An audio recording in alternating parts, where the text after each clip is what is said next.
The question is not why a man would seek revenge, but how far he would go to ensure that his enemies never saw the world again. Imagine a night when every flicker of torchlight in a city was extinguished, not by fire, but by steel driven into eyes. This was no accident of war, no random act of savagery, but a deliberate order, an act of punishment carried out with chilling precision. They called it the Night of Basil's Revenge. To this day, it remains one of the darkest episodes of calculated cruelty in medieval history, a night when the lust for vengeance was written not in blood, but in blindness. It is a story almost too brutal to believe, yet it happened. And in the shadow of that atrocity, an entire empire trembled. To understand how a ruler could command such horror, we must step back into the 9th century, to a fractured world where empires clashed and borders shifted with every season. The Byzantine Empire, heir to Rome's legacy, stood as one of the most powerful states on earth. Its glittering capital, Constantinople, was a city of gold, religion, and intrigue. To the north, across the Balkans, lay the First Bulgarian Empire, a rising power forged through conquest and ambition. Between these two titans, war was inevitable. The man at the heart of this conflict was Basil I, the Macedonian, who rose from humble origins to seize the imperial throne of Byzantium. To his enemies, he was a usurper, a schemer, a man who took what was not his by sheer will and ruthless calculation. But to his supporters, Basil was the savior of an empire battered by decades of decline. It was his iron will that would lead to both glory and to infamy. The Byzantines and the Bulgarians had long been locked in cycles of peace and war. Treaties were signed, broken, and signed again, each side testing the other's strength. For Basil, who ruled from 867 to 886, the Bulgarian question was not merely political, but existential. The Bulgarians were fierce warriors, horsemen who struck fear into even seasoned Byzantine commanders. Their khans and princes dreamed of rivaling Constantinople, of bending the empire to their will. But Basil was not a man to yield ground. He built alliances, fortified frontiers, and above all, sought to prove that Byzantium remained supreme. The conflict that gave birth to the Night of Revenge began in the late 880s when skirmishes escalated into full campaigns. The Byzantines suffered humiliating defeats at the hands of Bulgarian armies who moved with brutal efficiency through Thrace and Macedonia. Villages burned, cities fell, and Roman pride was wounded. For Basil, whose legitimacy as emperor rested on his ability to defend the empire, these defeats were intolerable. His court whispered of divine displeasure, his generals grumbled, and the people of Constantinople demanded action. The stage was set for a clash that would not only decide the fate of two nations, but stain Basil's legacy forever. The decisive battle came near the fortress city of Anchialus on the Black Sea coast. Basil, determined to crush the Bulgarians, rallied a massive army, swelling his ranks with conscripts, mercenaries, and veteran legions hardened by campaigns in the east. Contemporary chronicles describe an army numbering tens of thousands, its banners stretching across the horizon, its officers confident that the hour of revenge had come. Across the plain stood the Bulgarians, fewer in number but fierce, commanded by leaders who knew the land and understood how to strike at Byzantine pride. What happened next would scar both sides. The Byzantines won. Against all odds, against years of Bulgarian advances, Basil's army broke their foes. The battlefield was littered with corpses, the rivers ran red, and for once, Constantinople could celebrate. But Basil did not stop with victory. As the chronicles tell it, tens of thousands of Bulgarian prisoners fell into Byzantine hands. Soldiers, peasants, even young men barely old enough to carry a spear, they were herded together, beaten, stripped of their arms, and left awaiting the emperor's judgment. The decision he made that day would sear itself into the memory of the medieval world. He ordered them blinded. Not executed, not enslaved, but blinded. 100 at a time prisoners were brought forward.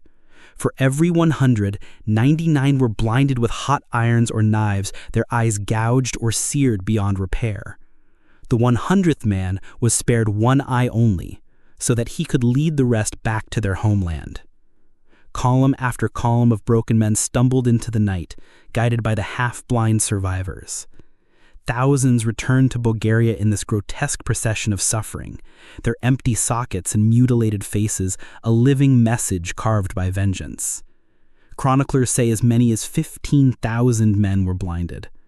Whether that number is exact or exaggerated, the image is unforgettable. A city, an entire fighting force, reduced to darkness by the will of one emperor. Why blindness?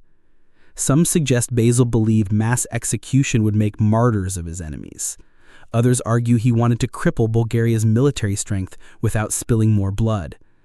But most likely, it was psychological warfare at its most extreme. A blinded soldier was not just useless on the battlefield, he was a walking emblem of defeat, a reminder of Byzantine power, a burden upon his family and community. By sending home thousands of mutilated men, Basil turned victory into a weapon. He wanted the Bulgarians to see, or rather, not see, that resistance came at a cost too horrific to bear. The March of the Blinded is described in chilling detail by Byzantine and later sources. Imagine the sound. Thousands of men stumbling through the night, their cries echoing across the valleys, their hands outstretched, their bodies broken. Villagers who saw them pass must have recoiled in horror. Mothers wept, fathers cursed, children screamed at the sight of eyeless faces. The Bulgarian ruler who received them, Simeon, is said to have collapsed in grief and rage. Whether from despair or fury, his reaction tells us what Basil achieved. He had struck at the heart of a nation, blinding not just his men, but its pride. The atrocity became known as the Night of Basil's Revenge. In Byzantine propaganda, it was framed as divine justice, retribution for years of Bulgarian raids and massacres. In Bulgarian memory, it was a wound that would never heal, a scar passed down through generations. For medieval Europe, it was a shocking demonstration of cruelty and power. No chronicler could describe it without horror. Even in an age when war was merciless, when executions and mutilations were common, the sheer scale of Basil's order stood apart. This was not random brutality. It was organized, systematic, and intentional. It was revenge raised to the level of statecraft. The consequences were immediate. Bulgaria, though wounded, did not collapse. In fact, the cruelty may have hardened their resolve. Later Bulgarian rulers would fight the Byzantines with renewed fury, and the wars between the two empires continued for decades. But Basil had made his point. The memory of that night cast a shadow over every negotiation, every campaign. Even allies and enemies elsewhere in Europe whispered of it. Basil the Macedonian was not to be trifled with. His empire might be fragile, his throne contested, but his vengeance was absolute. And yet, history does not judge him kindly. The act that made him feared also made him infamous. To this day, historians debate whether Basil's decision was strategic genius or monstrous folly. Did he cripple his enemies enough to buy Byzantium time? Or did he sow hatred that would fuel centuries of conflict?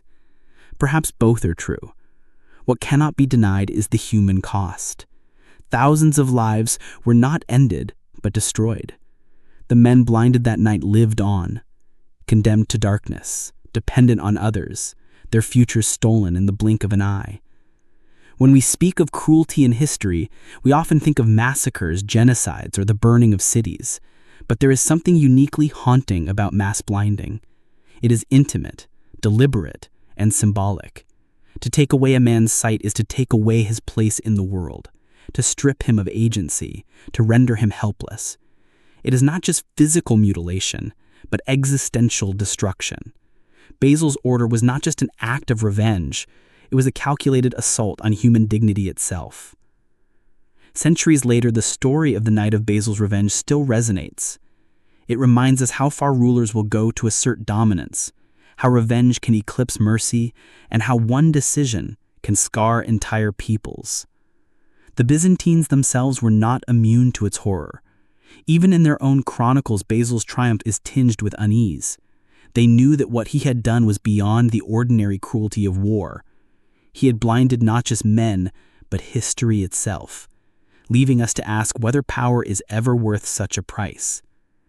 In the end, Basil the Macedonian achieved what he wanted. The Bulgarians remembered, the Byzantines remembered, and the world remembered. His name is forever tied to that night of darkness, when an emperor's revenge was measured not in lives taken, but in eyes lost. The torchlight of an entire city went out not by accident, but by command. That is the legacy of the night of Basil's revenge, a legacy written in shadows, where the cries of the blinded still echo across the centuries.